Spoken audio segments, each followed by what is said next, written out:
هاحكي لكم حكاية لذيذة أوي من كتاب فوضى التسويق بتاع ميلر. ميلر بيقول لك هو مدير تسويق في شركة كوفي. خلاص.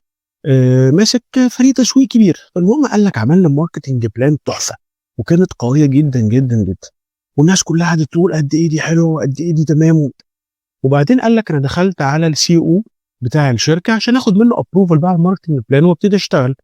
المهم بيقول لك أنا بقى داخل أنا والteam بتاعي بقى وحاسين بقى كده إن إحنا عملنا اللي ما اتعملش وبتاع، وفجأة لقوا الCEO بتاعهم بعد ما شاف الmarketing plan قال لهم: "لأ بس أنا عايز أعدّل، عايز أشيل، عايز أحُط." طبعًا ما ادّاهمش الreaction اللي كل الناس اللي حواليهم وكل الناس اللي تعرفهم ادّته لهم، وطبعًا كمية إحباط رهيبة لدرجة إن ميلر بيقول لك أنا كنت عايز أقوم أضربه، أو كنت عايز أقوم يعني أعمل فيه أي حاجة من كتر وهو مش مصدّق، وسهرانين وبقى لنا أسبوعين شغالين ومفحوطين وعملنا اللي ما اتعملش. المهم ميلر بيقول لك أنا خرجت من الاجتماع إحباط السنين، الفريق كله مُحبَط والناس كلها مش مبسوطة.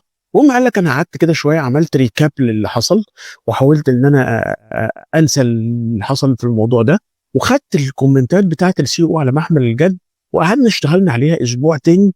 فبيقول لك المفاجأة كانت في الموضوع إن النتيجة طلعت أجمد بكتير من الmarketing plan الأولانية، وطلعت فعلًا حلوة. لدرجة إن هم نفسهم اتفاجئوا إن هي أحلى بكتير من اللي هم كانوا فرحانين بيه أوي، ومش مصدقين نفسهم اللي هم عملوه. فبيقول لك الخلاصة من القصة دي إن حضرتك ما تعلّيش الestimate أوي، واسمع للناس واسمع للleadership، لإن في حاجات هو بيبقى شايفها أنت ما بتبقاش شايفها، والحاجات دي ممكن تاخدك في level أعلى بكتير من اللي أنت كنت شايف نفسك إن أنت عملت فيه الtop. لو عجبك الفيديو اعمل لايك وشير، و عشان الفيديو ينتشر والناس كلها تشوفه وتشوف كل جديد. شكرًا.